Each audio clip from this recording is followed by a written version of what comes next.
Book 7, Canto 5, The Finding of the Soul. Onward she passed, seeking the soul's mystic cave. At first she stepped into a night of God. The light was quenched that helps the laboring world, the power that struggles and stumbles in our life. This inefficient mind gave up its thoughts, the striving heart its unavailing hopes. All knowledge failed, and the ideas forms, and wisdom screened in awe her lowly head, feeling a truth too great for thought or speech. Formless, ineffable, forever the same. An innocent and holy ignorance, adored like one who worships formless God, the unseen light she could not claim nor own. In a simple purity of emptiness, her mind knelt down before the unknowable. All was abolished, save her naked self and the prostrate yearning of her surrendered heart. There was no strength in her, no pride of force. The lofty burning of desire had sunk ashamed, a vanity of separate self. The hope of spiritual greatness fled. Salvation she asked not, nor a heavenly crown. Humility seemed now too proud a state. Herself was nothing. God alone was all. Yet God she knew not, but only knew he was.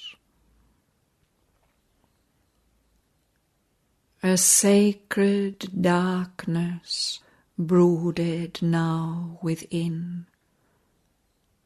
The world was a deep darkness, great and nude.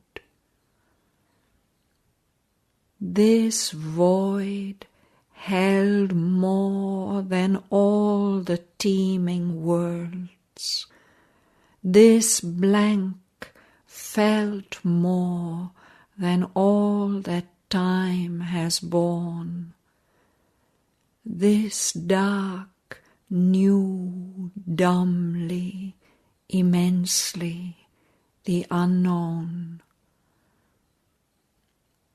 But all was formless, voiceless, infinite. As might a shadow walk in a shadowy scene, a small nought passing through a mightier nought, a night of person in a bare outline, crossing a fathomless, impersonal night.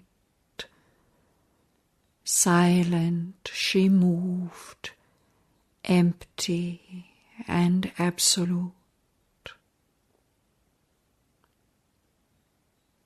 In endless time, her soul reached a wide end. The spaceless vast became her spirit's place.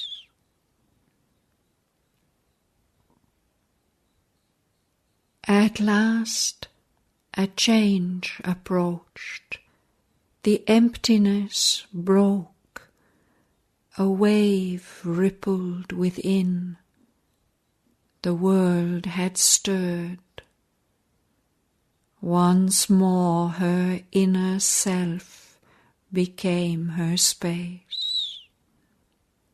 There was felt a blissful nearness to the goal. Heaven leaned low to kiss the sacred hill. The air trembled with passion and delight.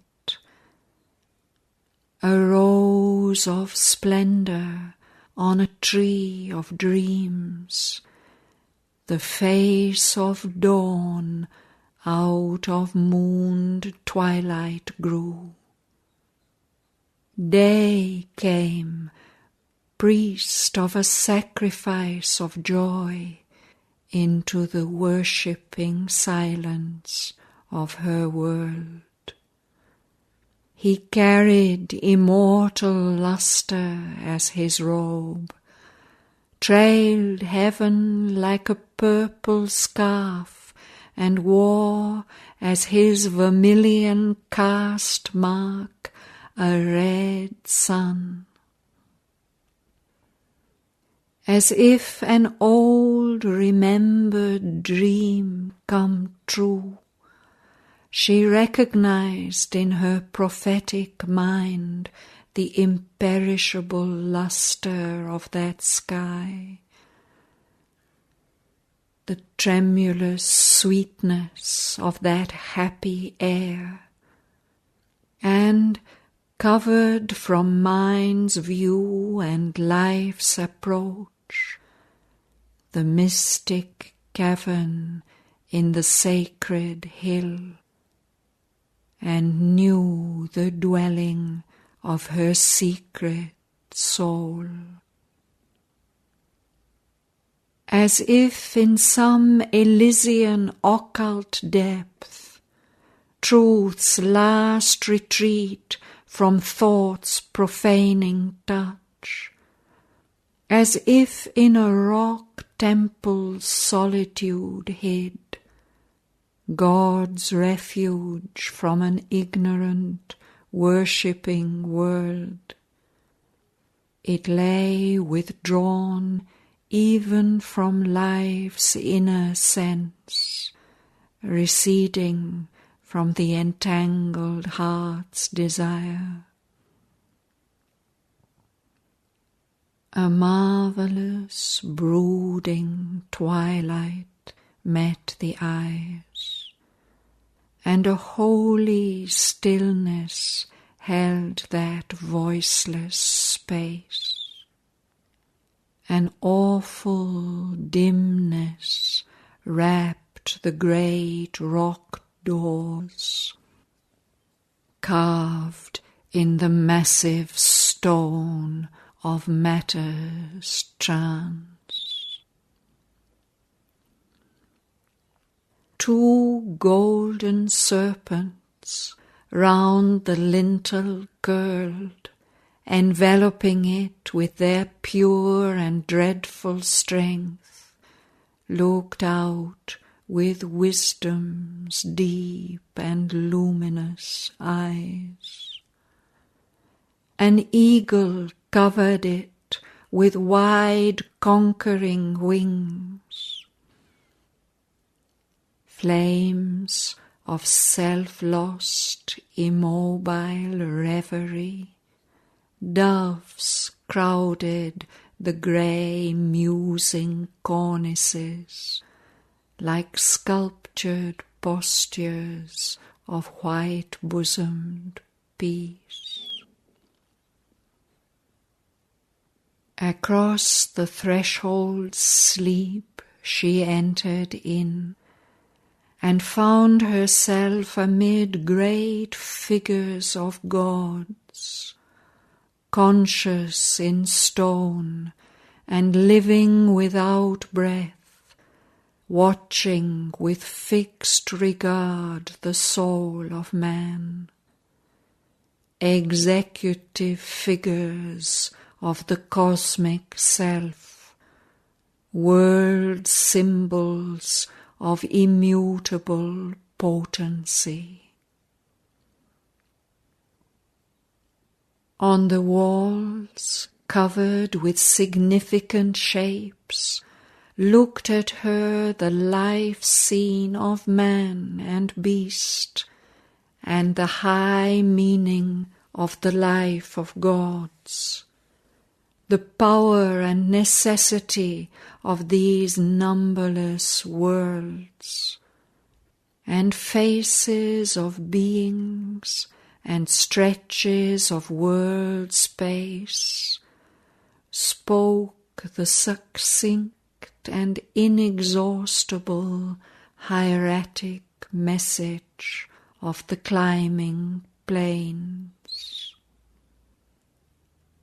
In their immensitude, signing infinity, they were the extension of the self of God, and housed, impassively receiving all, his figures and his small and mighty acts, and his passion and his birth and life and death, and his return to immortality. To the abiding and eternal is their climb, to the pure existence everywhere the same, to the sheer consciousness and the absolute force, and the unimaginable and formless bliss, to the mirth in time and the timeless mystery of the triune being who is all and one, and yet is no one but himself apart.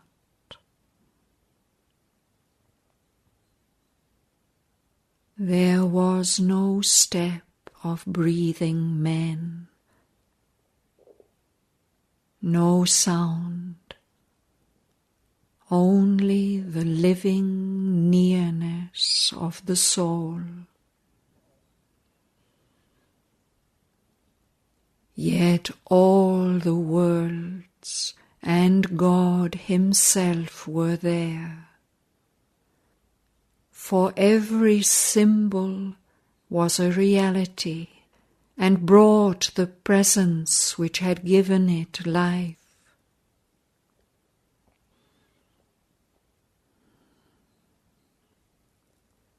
All this she saw and inly felt and knew, not by some thought of mind, but by the self.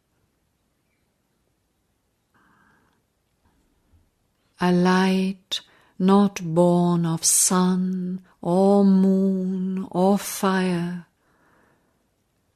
a light that dwelt within and saw within, shedding an intimate visibility, made secrecy more revealing than the word. Our sight and sense are a fallible gaze and touch, and only the Spirit's vision is wholly true. As thus she passed in that mysterious place, through room and room, through door and rock-hewn door, she felt herself made one with all she saw. A sealed identity within her woke. She knew herself the beloved of the Supreme. These gods and goddesses were he and she. The mother was she of beauty and delight, the word in Brahma's vast creating clasp, the world puissance on almighty Shiva's lap,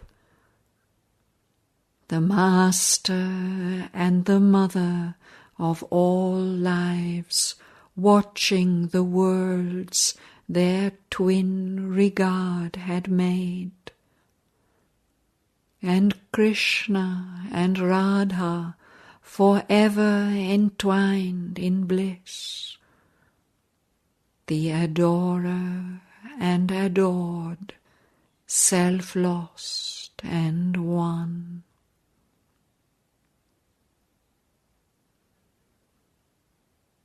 In the last chamber, on a golden seat, one sat whose shape no vision could define.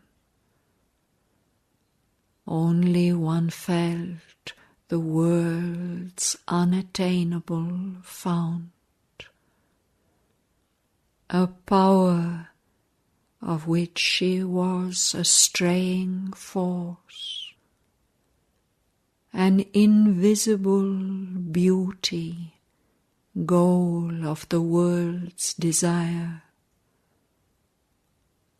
a sun of which all knowledge is a beam, a greatness without whom no life could be.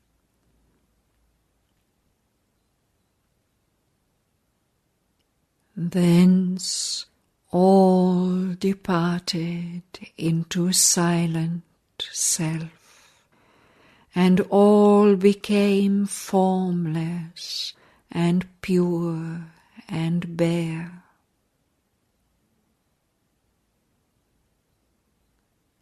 Then through a tunnel dug in the last rock, she came out where there shone a deathless sun.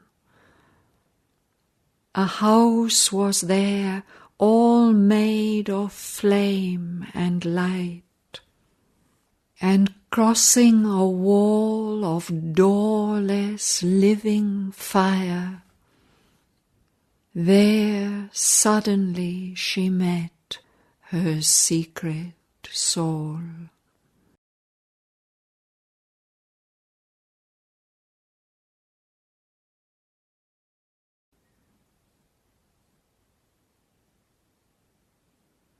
A being stood, immortal in transience, deathless, dallying with momentary things, in whose wide eyes of tranquil happiness, which pity and sorrow could not abrogate, infinity turned its gaze on finite shapes. Observer of the silent steps of the hours, eternity upheld the minute's acts and the passing scenes of the everlasting's play. in the mystery of its selecting will, in the divine comedy a participant, the Spirit's conscious representative, God's delegate in our humanity, comrade of the universe, the transcendence ray. She had come into the mortal body's room to play at ball with time and circumstance. A joy in the world, her master movement here. The passion of the game lighted her eyes. A smile on her lips welcomed earth's bliss and grief. A laugh was her return to pleasure and pain. All things she saw as a masquerade of truth, disguised in the costumes of ignorance, crossing the years to immortality. All she could front with the strong spirit's peace.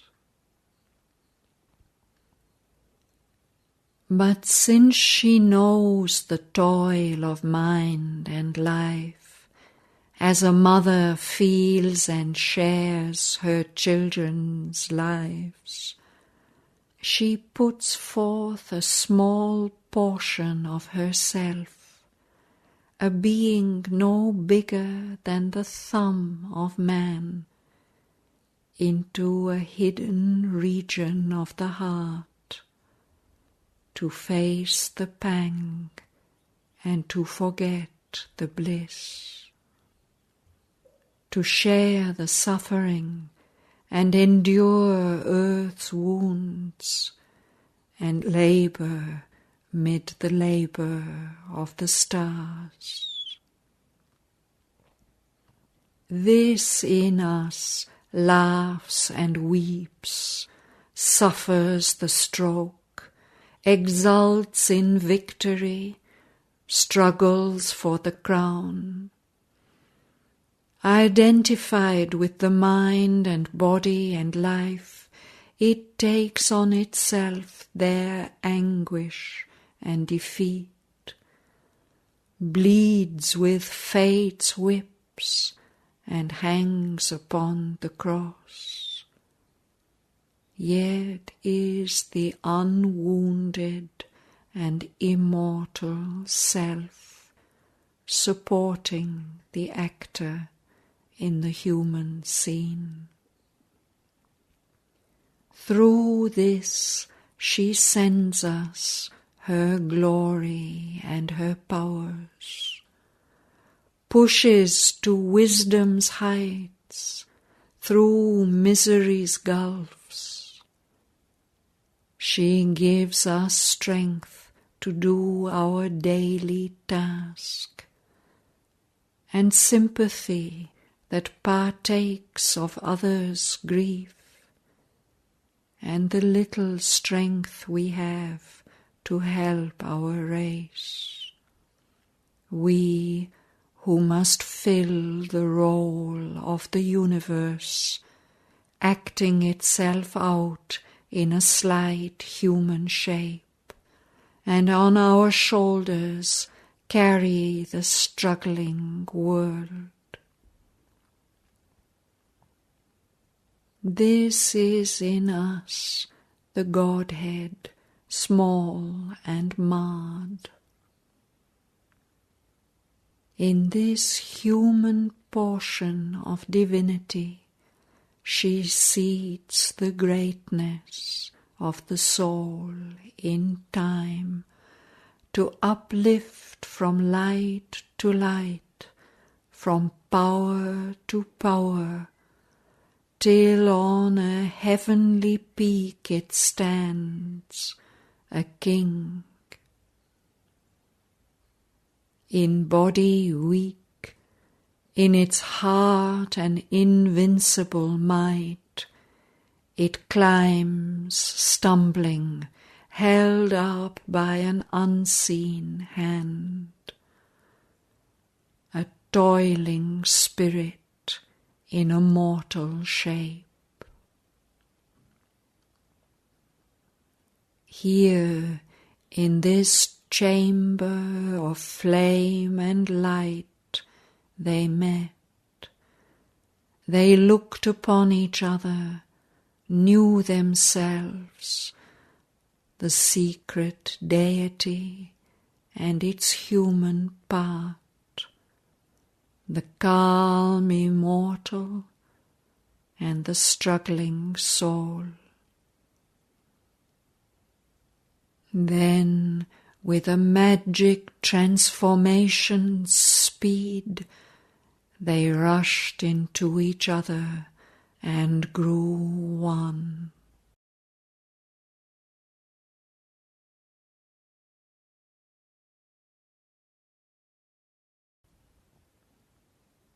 Once more she was human upon earthly soil, in the muttering night, amid the rain-swept woods, and the rude cottage where she sat in trance. That subtle world withdrew deeply within, behind the sun veil of the inner sight. But now the half-opened lotus bud of her heart had bloomed and stood disclosed to the earthly ray. In an image shone revealed her secret soul.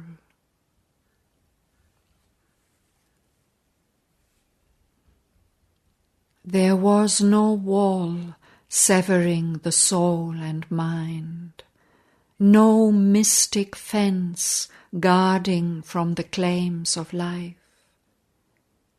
In its deep lotus home her being sat, as if on concentration's marble seat, calling the mighty mother of the worlds to make this earthly tenement her house.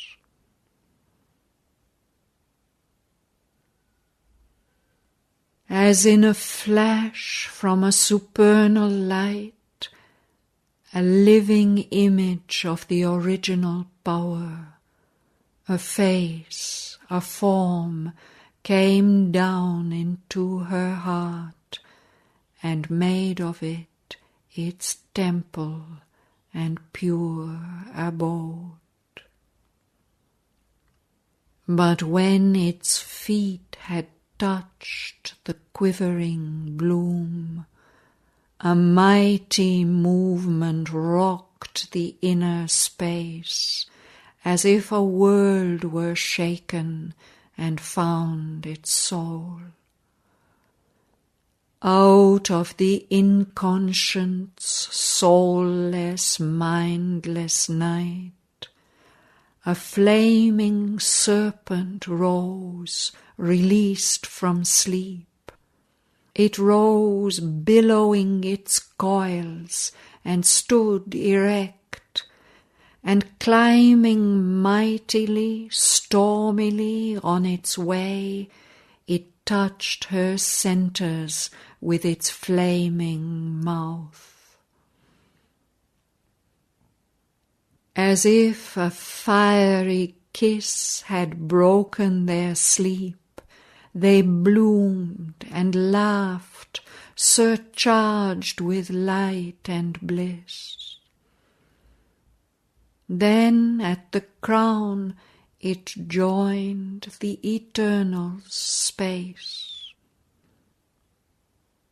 In the flower of the head, in the flower of matter's base, in each divine stronghold and nature knot, it held together the mystic stream which joins the viewless summits with the unseen depths.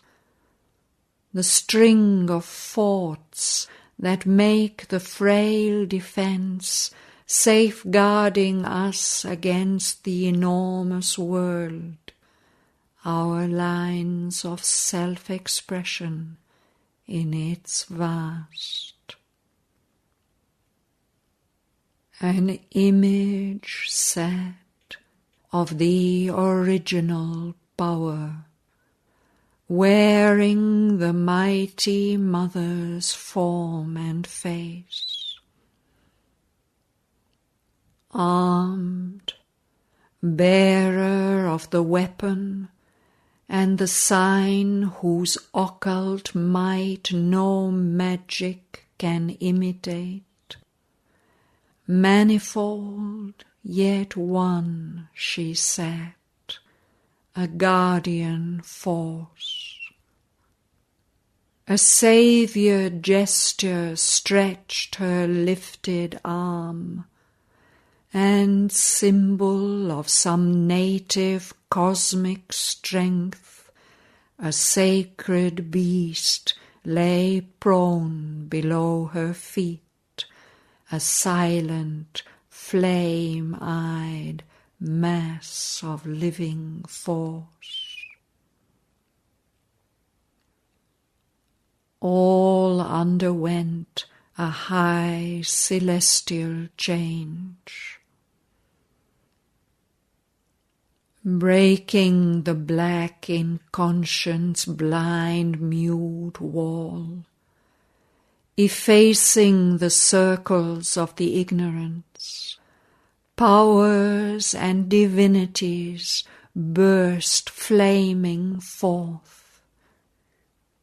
Each part of the being, trembling with delight, lay overwhelmed with tides of happiness, and saw her hand in every circumstance, and felt her touch in every limb and cell.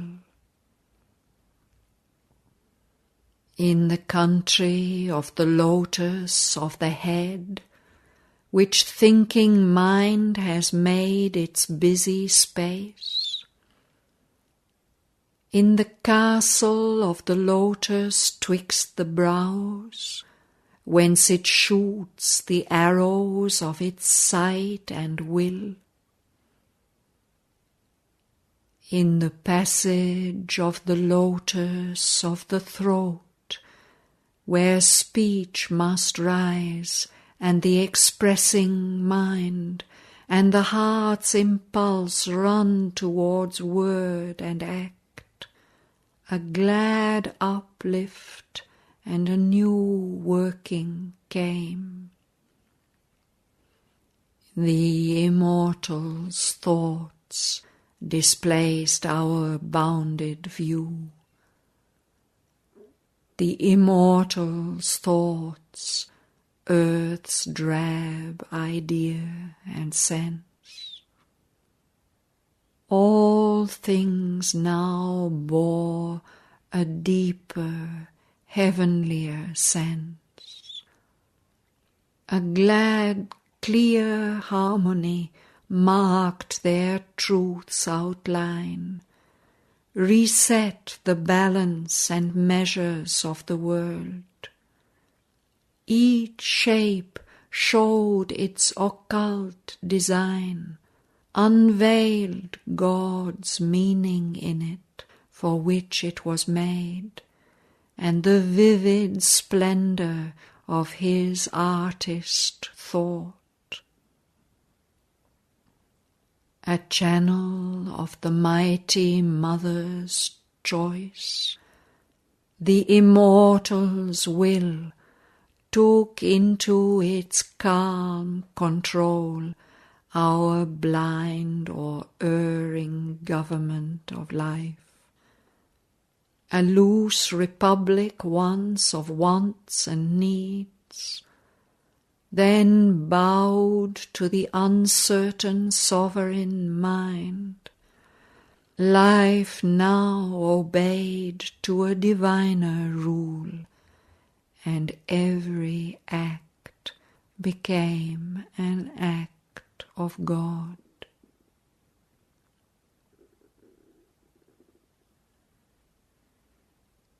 In the kingdom of the lotus of the heart, love, chanting its pure hymeneal hymn, made life and body mirrors of sacred joy, and all the emotions gave themselves to God.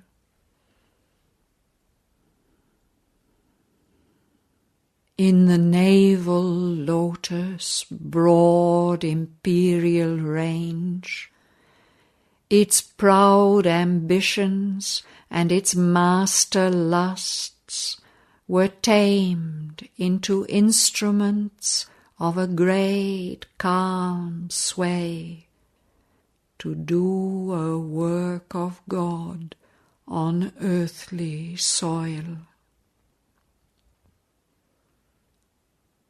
In the narrow nether centre's petty parts, its childish game of daily dwarf desires was changed into a sweet and boisterous play, a romp of little gods with life in time.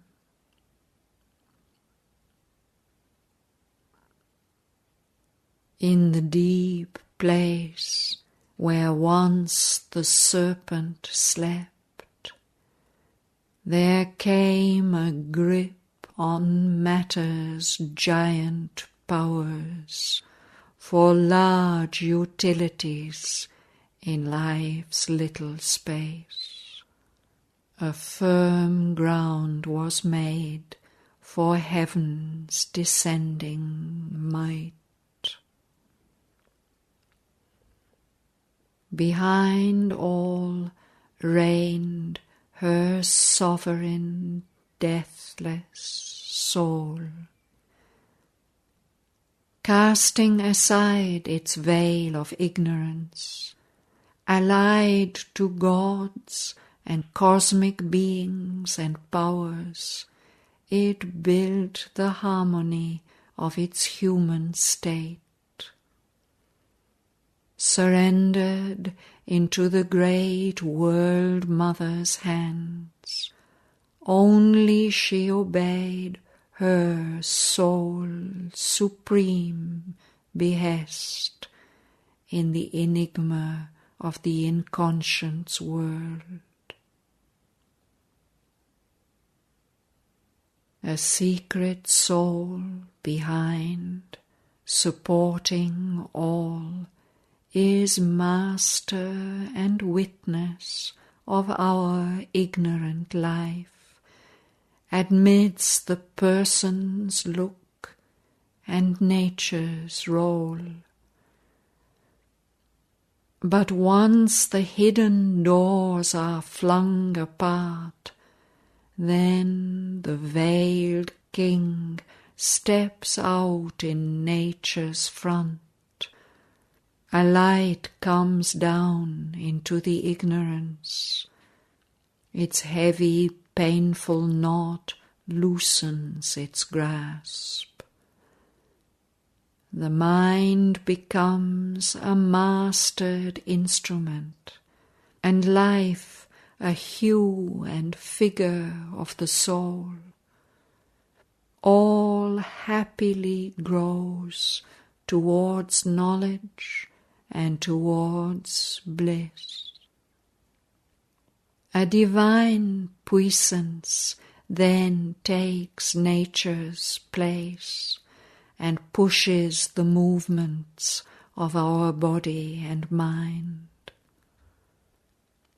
Possessor of our passionate hopes and dreams, the beloved despot of our thoughts and acts, she streams into us with her unbound force.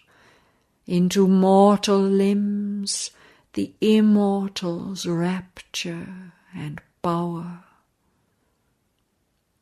An inner law of beauty shapes our lives. Our words become the natural speech of truth. Each thought is a ripple on a sea of light. Then sin and virtue leave the cosmic lists. They struggle no more in our delivered hearts. Our acts chime with God's simple, natural good, or serve the rule of a supernal right. All moods unlovely, evil and untrue, forsake their stations in fierce disarray and hide their shame in the subconscious dusk. Then lifts the mind a cry of victory. O soul, my soul, we have created heaven.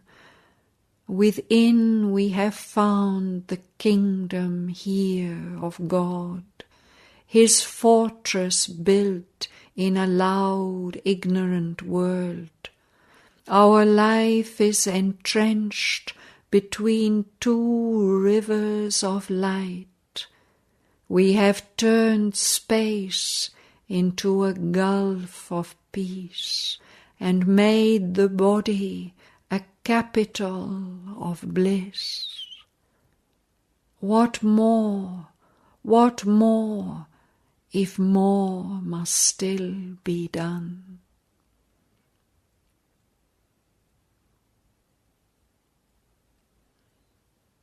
In the slow process of the evolving spirit, in the brief state between a death and birth, a first perfection stage is reached at last. Out of the wood and stone of our nature's stuff, a temple is shaped where the high gods could live. Even if the struggling world is left outside, one man's perfection still can save the world. There is a new proximity to the skies, a first betrothal of the earth to heaven, a deep concordat between truth and life. A camp of God is pitched in human time.